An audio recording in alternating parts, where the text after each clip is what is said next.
All That's right, so okay. that's running. Trying to remember exactly where we're at because I know there's a lot here where he's going to go into debunking the categorizations of his time because, well, I mean, yeah, they were just figuring it out, so they're just throwing everything at the wall. Yeah. Okay, we're live. All right, let's make sure and okay. I think I'm on your screen now. I just got to change the setting. So Yep. this, Oh, that's how you do it. yeah, let me get rid of the highlight.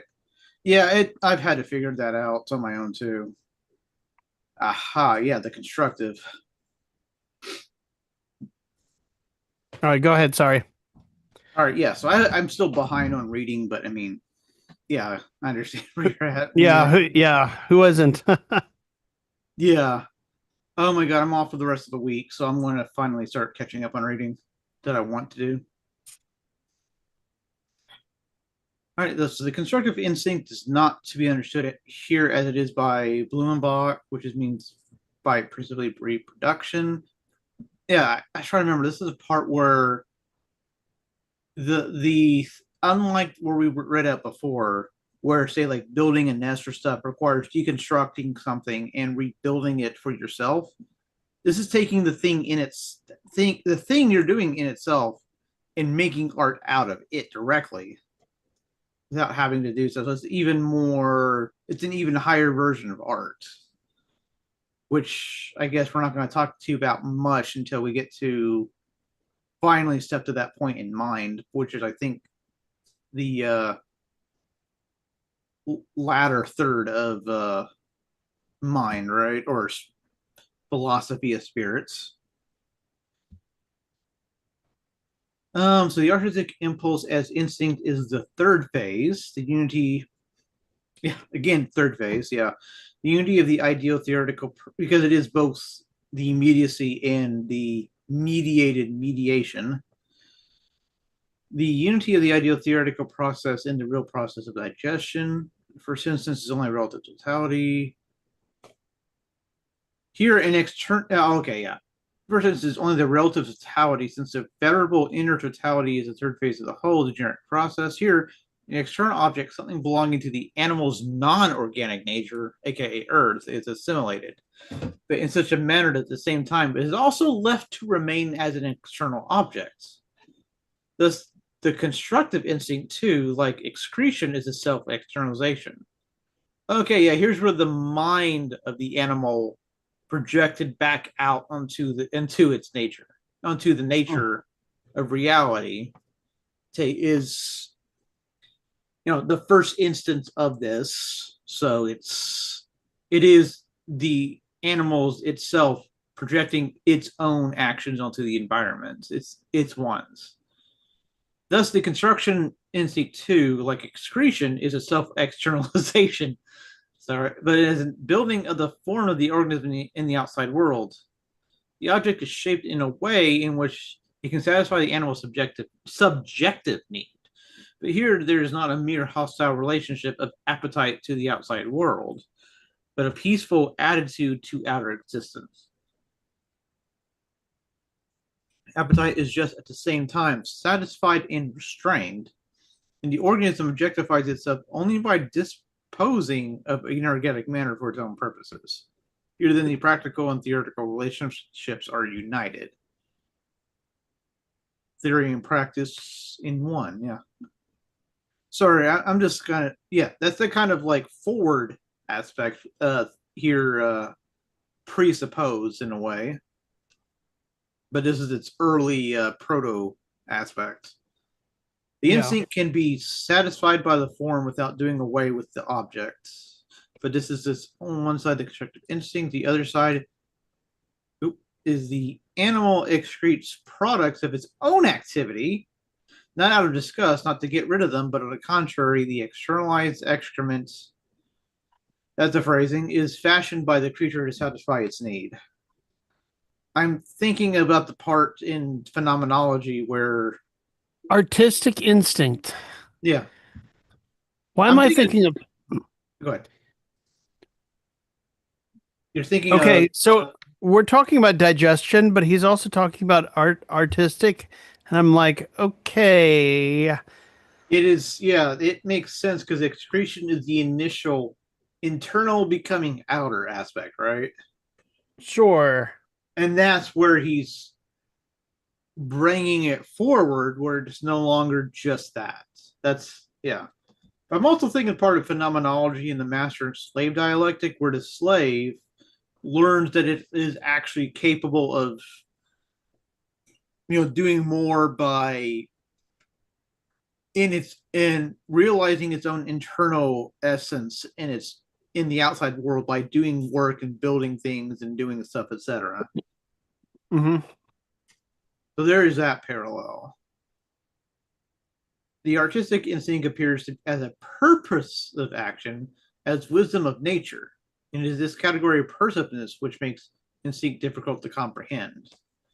It has always appeared as the most remarkable phenomenon because it has become customary to grasp rationality only as an external purposeness and to contemplate vital phenomena in general merely from the standpoint of sense perception.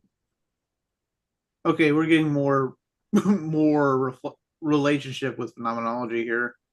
The Right. constructive instinct is in fact analogous to the understanding as a self-consciousness entity, but one must not therefore, in thinking of purpose of action in nature, think of self-conscious understanding.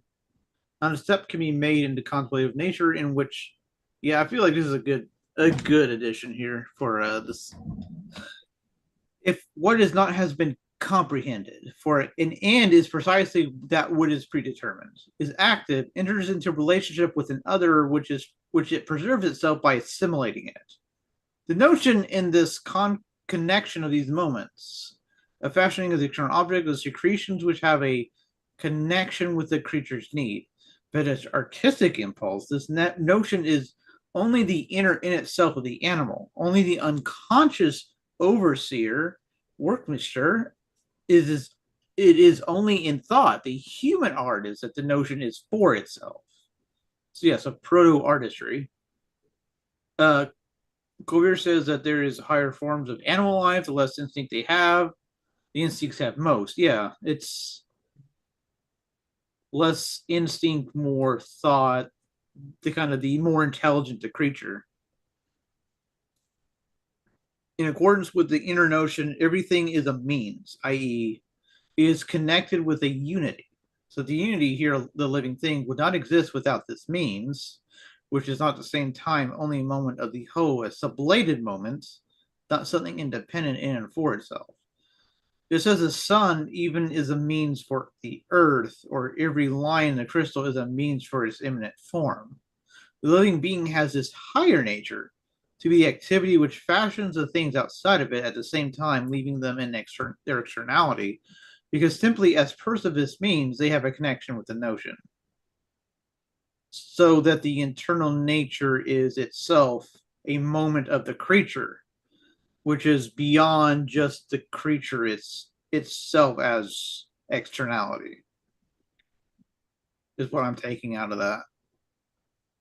The first form of instinct, which has already been touched, is building nests, layers, shelters, etc. It's a generality environment. And the migration of birds and fishes reacting to the climate. Collection of sources of food for winter. Animals just have relationships with the ground on which they lie, which they want to make more comfortable. In the satisfaction of this need to lie down, the thing, unlike food, is not used up as merely fashioned and so preserved. True, food too is fashioned, but it completely disappears. This theoretical side of the constructive instinct, which entails a check on appetite, is lacking in plants, which, unlike animals, cannot restrain their impulses because they have no sensation, no theoretical relationships. But yeah, this is a good translation into the next book. Hmm. The artistic impulse, so I guess the other side of reflection, is that many animals have first to prepare their weapons, such as the spider with a web, claws and feet, the polyp with tentacles. Since animals arm themselves with weapons, they have elaborated out of themselves, excrete these from themselves. Production of the animals themselves, which separate themselves from the animal, and then are also separated by the animals from themselves. In crabs and brachiopods, appendages in the intestinal canal take the place of the liver and pancreas, uh, glandular organs, etc., etc. Where it talks about that. Esophagus, stomach, internal canal is one long tube. Yeah, that's in insects. Not only does the same thing occur, but here there's no trace whatever of glands. So it's intestinal like gland sacs provide the spiders, materials, webs, and caterpillars and leaf insect substance for the cocoon. Yeah, I guess the more complicated the animal, the more things exist for the creature.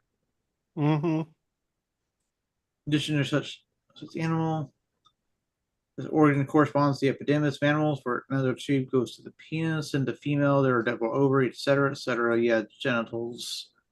The complete absence of genitals is peculiar to all insects in the larval states.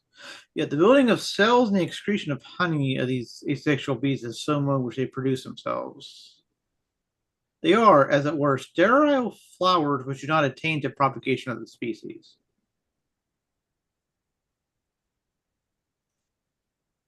Okay, let me just take a look at the thing I posted the other day just to be sure.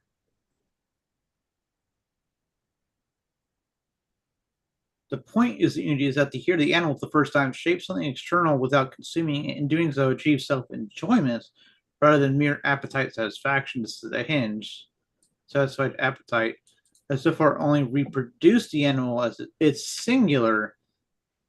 Okay, that's where we're going. Now, subjectivity has become implicitly a universal genus, and that shift is what launches the next division. Okay.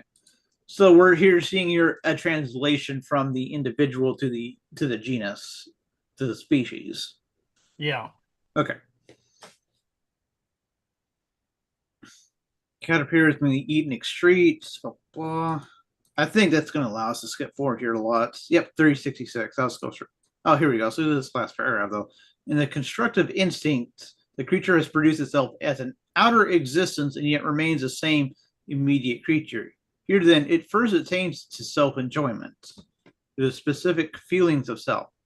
Previously, it had only an enjoyment of external things. The immediate sensation was only an abstract being within itself, in which the creature felt only in what way it was determined. The animal is satisfied with its hunger and thirst and peace, but so far it has not satisfied itself. It is only now that it does this. In adapting the environment to its own needs, it presents to itself externality and enjoys itself. This artistic impulse also belongs to voice, by which creature gives itself form in the air, and its ideal subjectivity perceives itself in the outer world. Birds especially achieve this bliss self-enjoyment. With them, voice is not a mere declaration of need, nor a mere cry. On the contrary, bird song is a disinterested utterance of whose ultimately determination is the immediate enjoyment itself. Okay, yeah, I can see a kind of proto like culture here that he's pointing out. Yeah. Do you want to go ahead for 366 or do you want me to just go ahead and go with it? No, go ahead. Through the process with external nature, the animal endows its self-certainty, its subjective notion with truth and objectivity as a single individual. I remember reading this. This production of itself is thus self-preservation or reproduction, but further, subjectivity has become in principle a product, and at the same time is sublated as immediate. The notion, thus united with its own self, is determined as concrete universal genus, which enters into relationship and process with the singularity of subjectivity. So, all right. So the satisfied appetite does not have the significance here of the individual producing itself as the singular, but as a universal, as ground of the individuality for which it is only a form. Okay. It is therefore the universal which has returned to itself, in which individuality is immediately present. The theoretical return of sense into self produces only a lack in general, but in the case of the individuality, the lack is a positive being. The individual which feels a lack is filled with its own self. It is a dual individual. The animal is at first restricted to itself. Secondly, it produces itself at the expense of its inorganic nature by assimilating it. The third relationship, the union of both, is the genus process in which the animal relates itself to one of its own kind. It relates itself to a living being as in the first process, and at the same time as in the second process to a being already confronting it.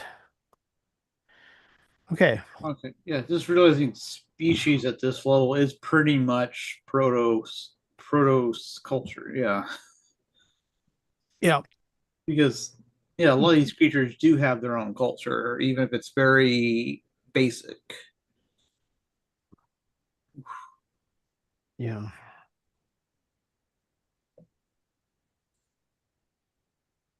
Sorry, I'm just checking. That's Oh, better. you're fine. I'm gonna go ahead and read Okay. 367. The genus is an implicit simple unity with the singularity of the subject whose concrete substance it is, but the universal is disjunction or judgment. In order to issue from this its diremption as a unity for itself, give itself an existence as a subjective universality.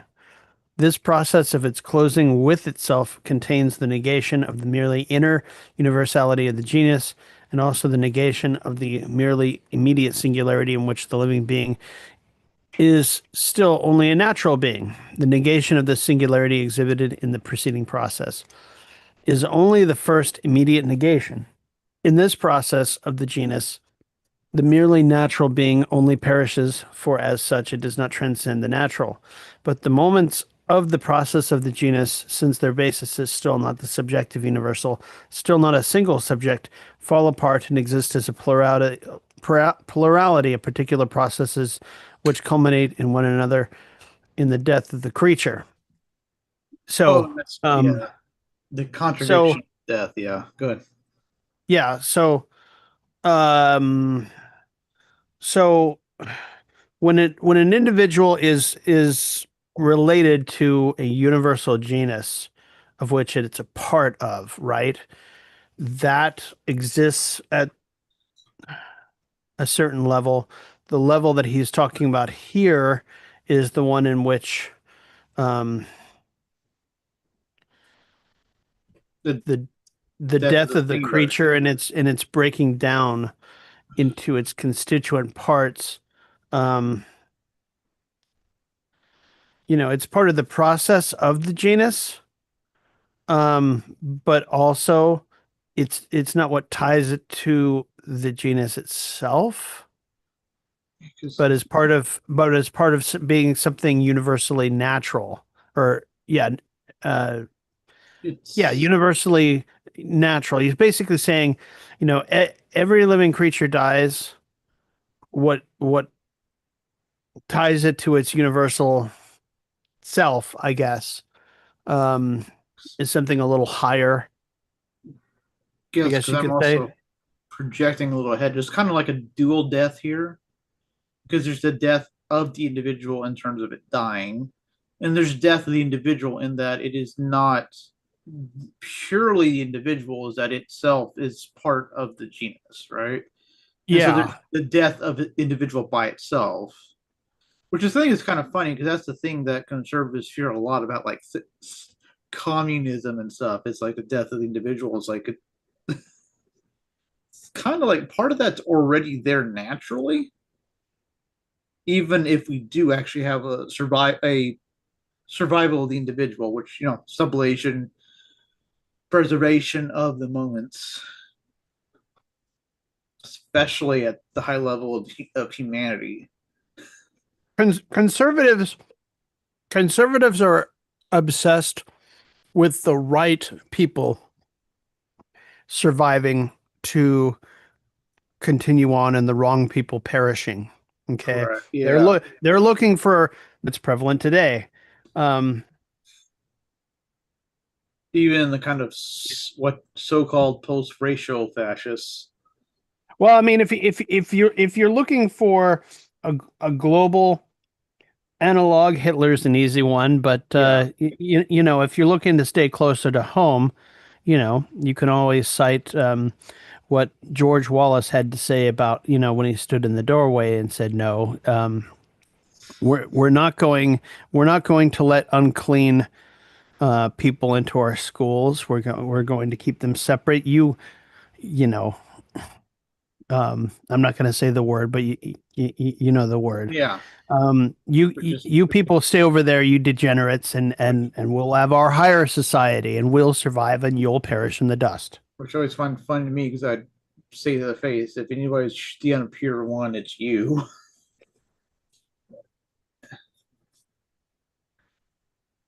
Yeah. Okay. I mean, I'd actually go forward here. So under the addition, individuality, which has established itself through its self-feeling, has acquired solidity and, so to say, breadth. His immediate singularity is sublated, and the individual no longer needs to be in relationship with an organic nature and a non-organic nature. The vanishing of its determination as a exclusive singularity, the notion acquires further determination that the subject determines itself as a universal. Again, concrete universal, because I keep having to remember that. This determination is again disjunctive, again excludes what is other. That's right. But has the determination of being identical for this other and existing for it as identical. Thus, we have the genus, whose determination is to attain to an existence distinct from singularity, and this is the genus process as such. Okay, interesting thing, but a was it disjunctive judgment, right? If I remember right here, that defines genus. Interesting. Good. True, the genus still does not attain a free existence individual, not to universality, but even though it is here, on the other hand, still only immediately identical with the individual, yet on the other hand, it has already attained a differentiation of individual subjectivity from the genus. I'm just thinking here kind of like a also proto-spirit, because genus is proto-spirit, if I'm interpreting that correctly. It's kind of like the early stages of what the global civilization is, right? For humanity. Hmm. Because Yeah. spirit is humanity's genus, which is an extremely larger version of the early animal version of genus alone. Okay, this different. Sure. Yeah, I know. I still need to go through. We still need to go through mine to kind of make sure that makes sense, but that's preliminary for me. This difference is a process, the outcome of which is that the genus as universal comes to itself and immediate singularity is negated. Yeah, because it's part of a whole. This extinction of immediate singularity is the death of the individual with this organic nature ends, for which is death of the individual, the genus comes to its own self and thus becomes its own object. This is a process of the precision of spirits. There it is. I did it this time, Matt. Hmm. I, You I, did. You yeah. did. The extinction of singularity in the genus we have still to consider. But because this genus is related to the individual in a variety of ways, we also have to distinguish the particular processes, which are the different ways in which the living creature meets its death. Thus, the genus process in its turn has three forms. The first is sex relation, which the genus brings forth is the procreation of individuals through the death of other individuals of the same genus. So one, e- even though they live, they eventually die, and the next one comes to replace it. Second, so propagation. Secondly, Yeah. the genus particularizes itself, divides itself into its species, and the species behaving as mutually opposed individuals are at the same time non-organic nature at the genus against individuality, death by violence. Okay. All right. The third form is the relation of the individual to its genus, or individual as to itself as genus within the single subjectivity, either as a transitory disharmony in disease, so actual death, okay, or else ending the preservation of the genus as such through the transition of the individual into existence as a universal. This is natural death. So we go from propagation to war in the abstract sense to then actual like death of the individual. Let me check something here. That's a little confusing me. Okay, 367 and it was 368 here. Got it.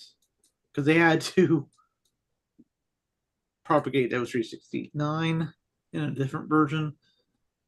So 368, the first diremption of the genus and the species, and the further determination of the point of immediate exclusive being for self of singularity, is only a negative and hostile attitude towards others. But the genus is also essentially a affirmative relation of the singularity to itself in it. So that while the latter, as an individual, excludes another individual, it continues itself in this other, and this other feels its own self. This relationship is a process which begins with a need, but the individual as a singular does not accord with the genus immanent in it. And yet, as this at the same time, it is the identical self relation of the genus in one unity. It thus has a feeling of this defect. The genus is therefore present in the individual as straining against the inadequacy of its single actuality, as the urge to obtain its self feeling in the other of its genus, to integrate itself through union with it, and through this mediation to close the genus with itself and to bring into existence copulation. Lovely. Yeah, it's nature's own natural process. And again, keyword process Yes. continue itself. So the genus continuing itself to the individual, which means the individual no longer has its own self here because there's a general need, a general urge to propagate. Right. Yeah, that's that kind of weird kind of feeling of thinking of like spirit as it is, almost like a pseudo god that propagates itself through humans itself that I mentioned before as a kind of, I think, an interesting way of writing a story. But Hmm. yeah, it's kind of like this overarching kind of organism that's actually in some way controlling its individual components. That's like we're controlling ourselves, right? Yeah. So Hegel, Hegel, Uh, Hegel, Hegel hides his whatever you want to call it pantheism within the technical logical language. He's a Spinozan, but he can't appear to be a Spinozan, and indeed is critical of Spinoza in the logic. But you watch his execution, and spirit spirit is not well. Spirit is not God. If for Hegel, for Hegel, um, for Hegel, God is the same as for Spinoza. God is nature. Nature is doing its thing in the totality of its processes, both right. within spirit uh, and within nature. And it follows a shared set of laws that Hegel calls logic. Logic dictates what happens in nature as well as in spirit. Um, at least that's his claim. I'll put it that way. I think the claim is correct, and that makes Yeah. me a what Harrison and Landon call um, a monist. That is the essence of monism. Monism means that nature and thought follow the same exact set of rules, which Hegel calls logic. So yeah, when when he starts pulling out God, I admit I was confused at first, but now knowing that he's basically a closet Spinozist, you know, he's really talking about the laws of the universe. Um, Yeah.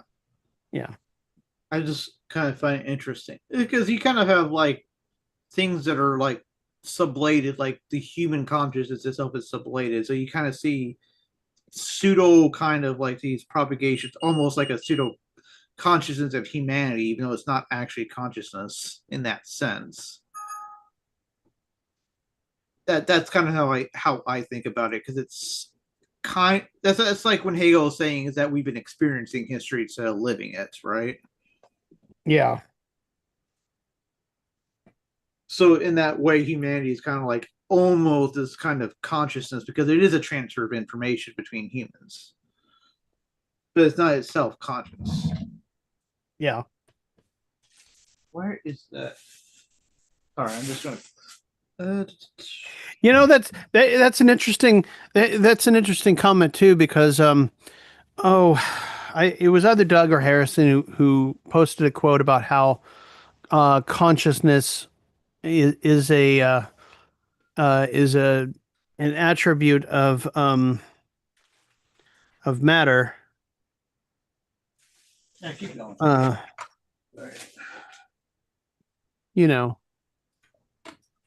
like consciousness emerges from our brain. Um, and so it's a property of matter. Um, and not of some sort of supernatural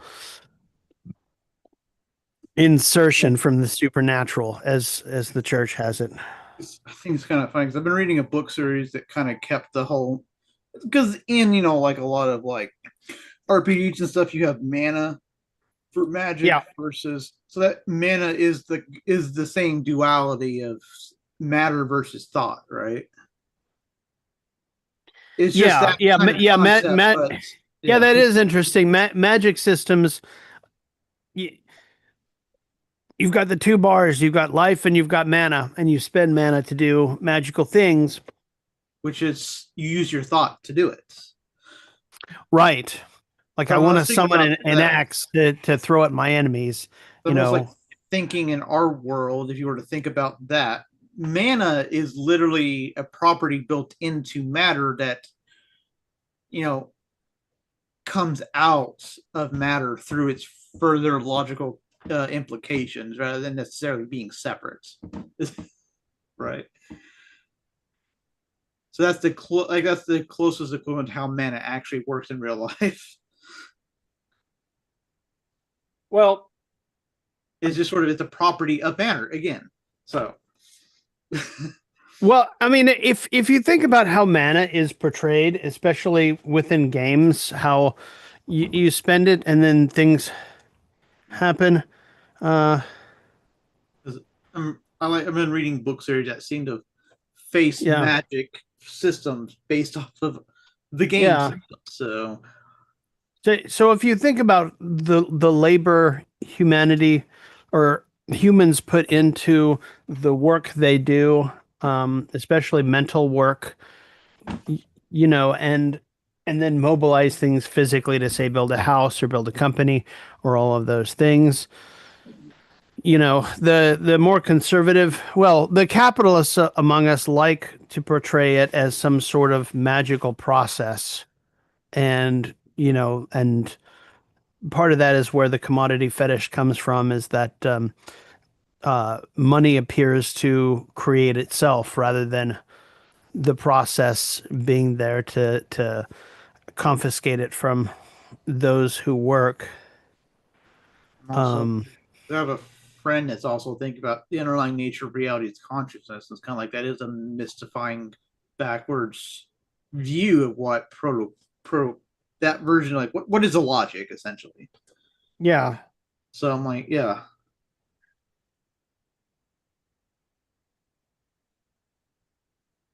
And now I'm just thinking about the logic of a world where mana is separate.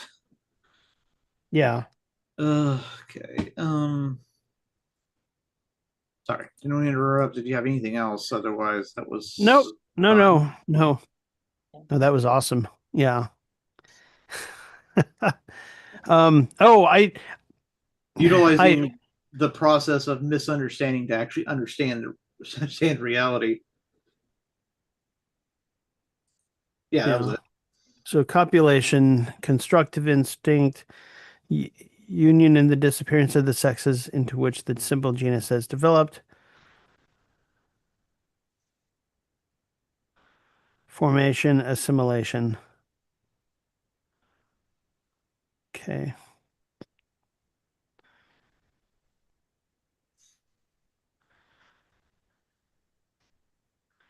All right.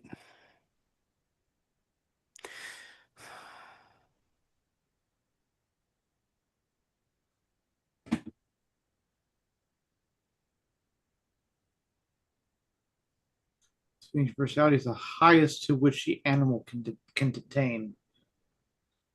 This concrete universality never becomes for it a theoretical object of intuition, else it would be thought consciousness, in which alone the genus attains a free existence. Or the organism of the universe of the genus itself is an actual full conscious object. Okay. Again, kind of a proto global consciousness. Far Which does is this what go spirit down? is, basically. Yeah. Procreation must not be reduced to the ovary and the male semen as if the new product were merely a composition of the forms or parts of both sides. The truth is that the female contains the material element, but the male contains the subjectivity.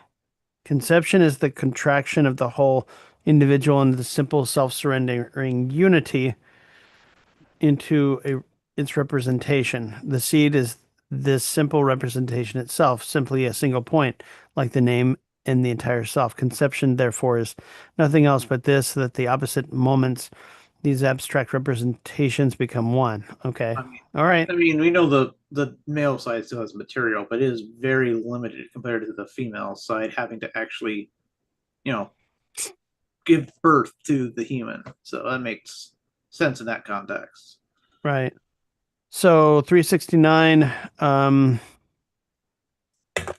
the product is the negative identity of the differentiated individuals and is as realized genus in asexual life.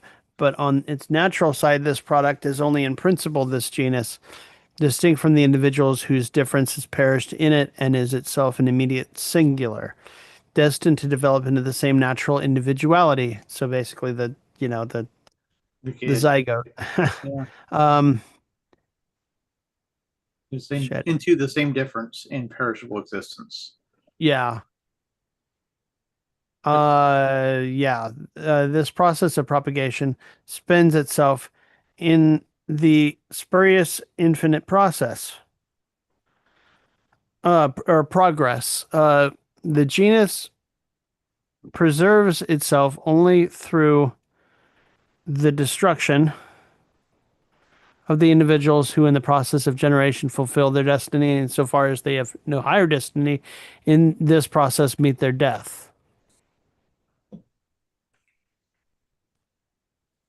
So basically, butterflies dying immediately after copulation, lower organisms. Higher organisms survive the generative act since they possess a higher kind of independence, and their death is the culmination of the process in their structure, which we shall come across later as disease.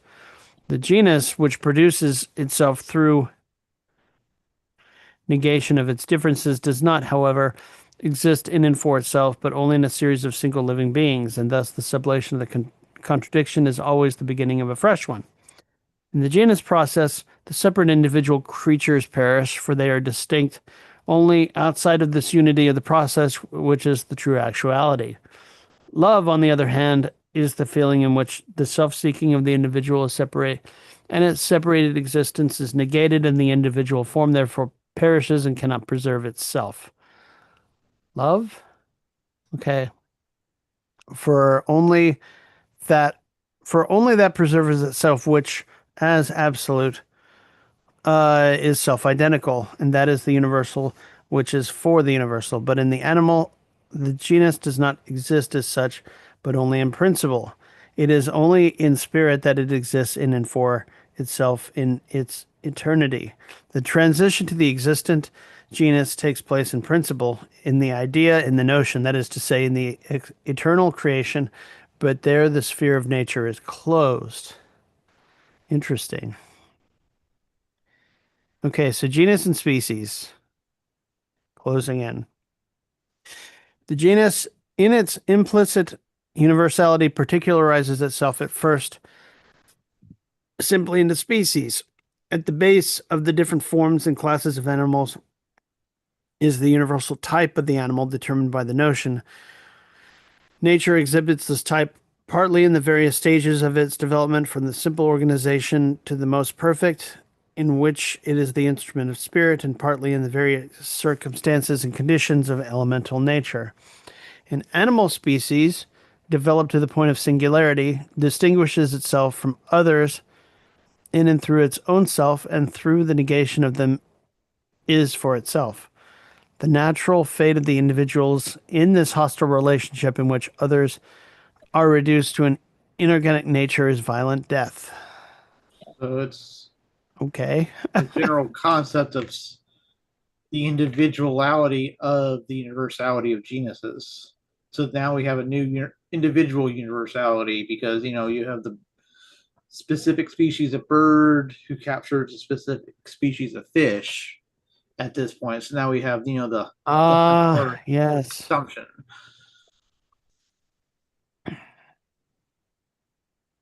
I think the Zuzats might goes into deconstructing the kind of superficiality of categorization of species in his time versus today. If you want, I can continue on the remark. Yeah, yeah, go ahead. Okay. Zoology, like natural sciences, generally have concerned itself mainly with the search of sure and simple signs of classes, orders, etc., of animals for the purpose of a subjective recognition of them. Only since giving up this attempt to construct so called artificial systems, okay, yeah, here we are immediately, for classifying animals has the way been open for a more comprehensive view directed to the objective nature of the organisms themselves. Of the empirical sciences, hardly one has in recent times expanded as much as zoology through its auxiliary science of comparative anatomy. Expansion not mainly in the sense of accumulated observations, for none of the sciences has lacked these, but in the sense of an arranging of material to conform to the notion of the animal. Just as the ingenious approach to nature, especially of the French naturalists, have has adopted the division of plants into the monocotyledons and the dicotyledons. I don't know if that will even survive today. What? So too has adopted a fundamental distinction in the animal world made by the absence or presence of a backbone. So vertebrates versus invertebrates that survived. In this way, the fundamental classification of animals has been reduced to its essentials to that which has already been perceived by Aristotle. Oh, here we go, Aristotle, Jim. Um, Shoot, I forgot what I was going to say at this point. In the sense of arranging this material to conform to the. Oh yeah, that's what it was. Like everything becomes a crab joke here because that seems to be a very strong common uh point a lot of species seem to have to fold into. Convergent evolution is what that is. In addition to the habit of individual animals, it's a coherent whole determining the construction of every part has been made to the main point, so that the cover, covier, the great founder of comparative anatomy, could boast that from a single bone he can learn the essential nature of the whole animal. The part is the whole. Okay. Also, the general type of the animal has been traced in the most imperfect and disparate forms and recognized in the barest suggestions. And in the intermixture of organs and functions, too, their significance has been recognized. So, in this way, the animal has been raised above and out of its particularity into its universality. So, it's going from the universality of like individual species to a higher universality of just life. That's how I'm getting out of this. So it's a false universality or an abstract universality. Because that is the same thing in a Yeah. lot of ways. I don't know if you ever said like how everything seems to have convergent evolution to a crab. That kind of contradicts this early version of zoology. Yeah. Yeah. Did we lose Jim? Jim, are you He's there? there. I saw his phone move. You so good, Jim?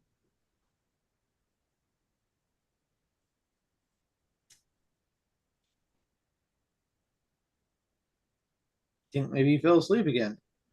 Yeah. Well, it is almost time anyways, so Yeah. Yeah. We can call it now. oh, there we go. Oh, there he is. Oh, he's trying to read. Or see Yeah, our faces. I think Okay. we can finish the Zuzats and then Yeah. Um, it's the part where he really rips into his era of using the jawbone. I saw that using the jawbone as part of species identification. I yeah. mean, there is a sense of evolution that earlier forms they're going to be similar before they split off in their own species, so that makes sense. Yeah. But that's all that means. Mm-hmm. Yeah. Convergent evolution also makes that not exactly correct either. If I remember correctly, this goes all the way to the end. Like we're within 15 pages. So at this point, uh, I'm so we can glad. just go ahead and read that long Zuzats I'm that starts at hang on, sorry. sorry. I'm so The- glad I got vacation so point for yeah, this. so read from 417 to the end, or as close as you can get, and then we'll talk about it next time. All right, comrades, have a great one. All right. Happy to see you all again. You have a good evening. You